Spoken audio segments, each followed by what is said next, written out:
माटी के चौथे खंड का नाम है अग्नि की परीक्षा चांदी सी राख। असल में ये शीर्षक इसलिए रखा गया है कि अग्नि यदि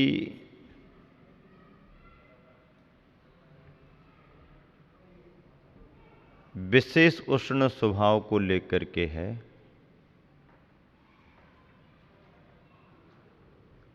तो वह अग्नि लकड़ियों को जला जला करके राख बना देती है। कोयला लकड़ियों का जब पूरा पच जाता है, जल जाता है, तो सफ़ेद सफ़ेद राख निकलती है और उस सफ़ेद राख को देख करके ही अंदाज लगाया जाता है कि सही और श्रेष्ठ अग्नि का ताप लकड़ी को मिला है। लकड़ी ईंधन के बारे में भी यही है। गीली लकड़ी हो तो जलती नहीं है, धूम्र निकलता है, धीरे धीरे जलती है। सूखी लकड़ी हो तो जल्दी जल्दी जल्दी जल्दी लकड़ी आग पकड़ती है और जलती है। ऐसे चौथे खंड में कुंभ को तपाने के लिए कुंभकार ने जो प्रयास किए, उस संदर्भ में कुंभ की भी परीक्षा हुई, कुंभकार की भी परीक्षा हुई और परीक्षा अग्नि की भी हुई। मंगल घट कुंभ से मांगलिक कार्य के लिए अतिथि का मांगलिक किया गया, यानी पड़गाहन किया गया, आहार दान संपन्न हुआ।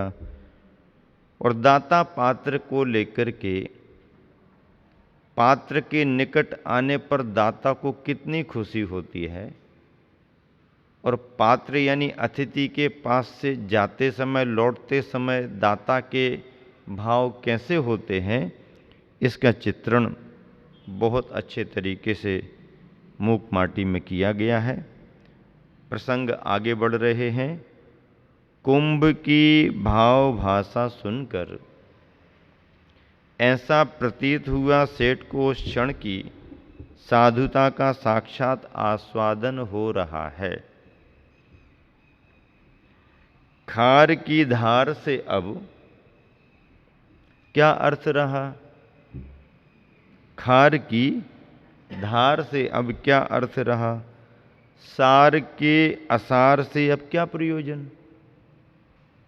सार के आसार से, खार की धार से अब क्या अर्थ रहा? सार के आसार से अब क्या प्रयोजन? सोए हुए सबके सब सार के स्रोत जो, सोए हुए सबके सब सार के स्रोत जो समक्ष फूट पड़े अहो भाग्य धन। कुंभ के विमल दर्पण में, कुंभ के विमल दर्पण में संत का अवतार हुआ है और कुंभ के निर्मल अर्पण में संत का आभार हुआ है। यह लेखनी भी देती है सामयिक कुछ पंक्तियां। अब इन्हीं वार्ताओं में, प्रसंगों में लेखनी भी कुछ कह रही है। क्या कह रही है लेखनी लिख करके? गम से यदि भीति हो तो सुनो, गम से यदि भीति हो तो सुनो, श्रम से प्रीति करो। गम से यदि भीति हो तो सुनो, श्रम से प्रीति करो। इसका मतलब क्या है? यदि आप दुख से बचना चाहते हो तो मेहनत करो, पुरुषार्थ करो। तुम्हारी मेहनत, तुम्हारा पुरुषार्थ तुम्हारी परेशानियों को दूर करेगा। मेहनत करने में भी परेशानी होती है, मेहनत करने में भी परेशानी होती है। कोई मेहनत करना नहीं चाहता, तकलीफ कष्ट उठाना नहीं चाहता। मेहनत में परेशानी होती है, लेकिन अपनी बड़ी परेशानी को मिटाने के लिए छोटी परेशानी, अर्थात मेहनत तो करना ही पड़ेगी, पुरुषार्थ है ना। तो गम से यदि भीति हो तो सुनो, श्रम से प्रीति करो, और अहम से यदि प्रीति हो तो सुनो, चरम से भीति धरो। अहम से यदि प्रीति हो, अहम से यदि प्रीति हो तो सुनो, चरम से भीति धरो। अहम से यानी अपने से यदि प्रीति है तो चरम से भीति धरो। शम धरो सम बरो, सम धरो सम बरो, सिद्ध मंत्र की महिमा से। शम धरो शम बरो, शम शम, शम का अर्थ शमन, शांति। शम का अर्थ क्या? शमन। समन किसे कहते हैं?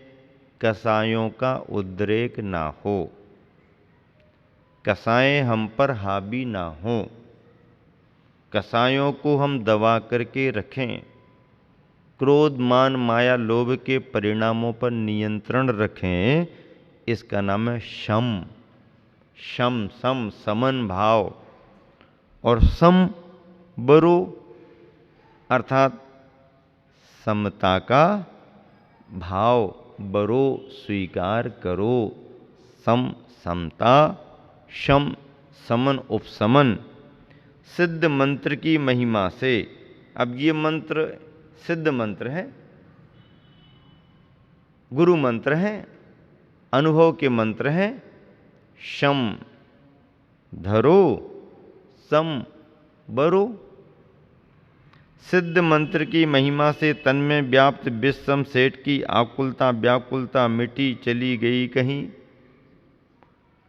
कोई अच्छा सिद्ध मंत्र मिल जाए तो जो भी परेशानियां होती हैं, व्याधियां बीमारियां सब निकल जाती हैं। और सेठ ने कहा कि प्रभु पूजन को छोड़कर, प्रभु पूजन को छोड़कर इस पक्ष में अतिथि के समान माटी के पात्रों का उपयोग होगा। और सेठ ने कहा कि प्रभु पूजन को छोड़कर इस पक्ष में अतिथि के समान, भगवान की भक्ति हो रही हो तो छोड़ दो, लेकिन बाकी कार्यों में अतिथि के समान माटी के पात्रों का उपयोग होगा।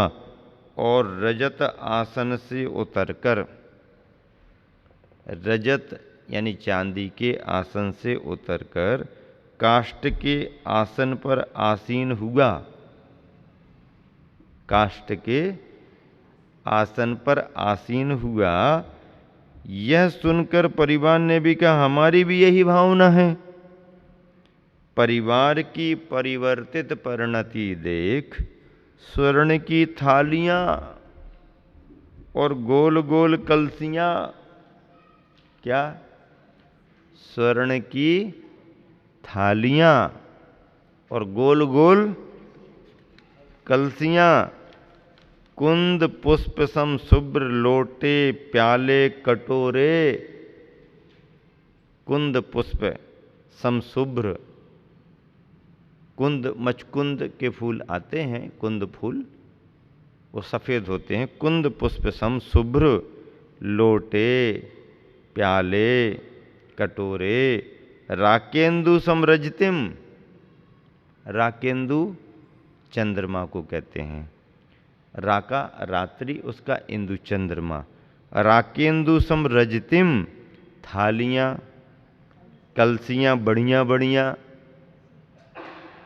थालियां कलसियां बढ़िया बढ़िया, स्फटिक की माणिक की झारियां,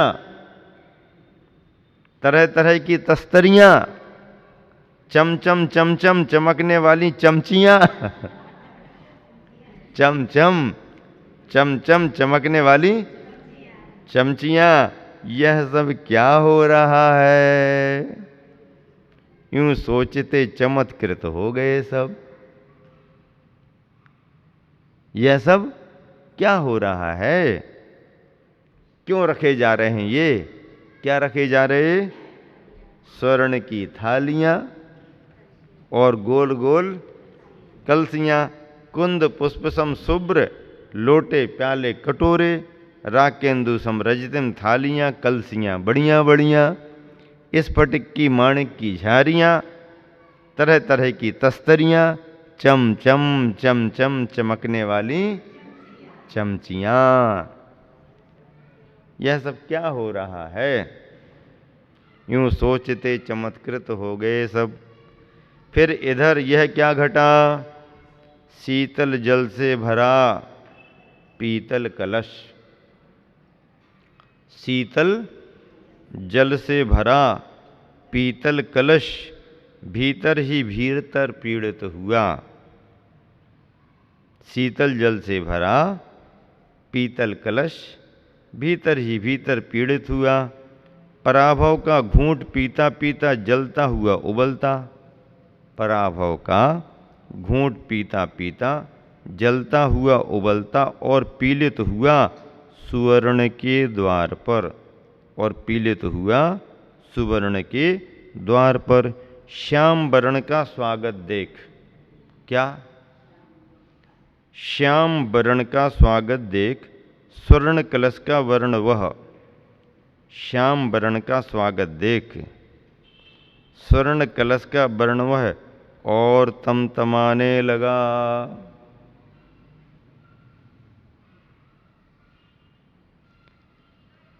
श्याम वर्ण का स्वागत देख करके स्वर्ण कलश का वर्ण और तमतमाने लगे। जिसका वर्णन वर्णों से संभव नहीं, जिसका वर्णन वर्णों से संभव नहीं, आपे से बाहर हुआ। स्वर्ण कलश की मुख गुफा से, स्वर्ण कलश की मुख गुफा से आक्रोश भरी शब्दावली फूटती है। साक्षात ज्वालामुखी का रूप धरती सी। आज का दिन भी पूर्ण नहीं हुआ अभी, आज का दिन भी पूर्ण नहीं हुआ अभी, और आगत का इतना स्वागत समादर। आज का दिन भी पूर्ण नहीं हुआ अभी, और आगत का इतना स्वागत समादर। माटी को माथे पर लगाना और मुकुट को पैरों में पटकना, माटी को माथे पर लगाना और मुकुट को पैरों में पटकना, यह सब सभ्य व्यवहार सा लगता नहीं। यह सब सभ्य व्यवहार सा लगता नहीं, मतलब अच्छा नहीं माना जा रहा। कौन अच्छा कहेगा? सोने के मुकुट को पैरों में पटक दिया और धरती की माटी उठा के माथे से लगा ली। सभ्य व्यवहार सा लगता नहीं। अपने प्रति अपनत्व का भाव तो दूर, उपरिल उपचार से भी अपनाने का भाव तक यहाँ दिखता नहीं। अपनाने का भाव तक यहाँ दिखता नहीं।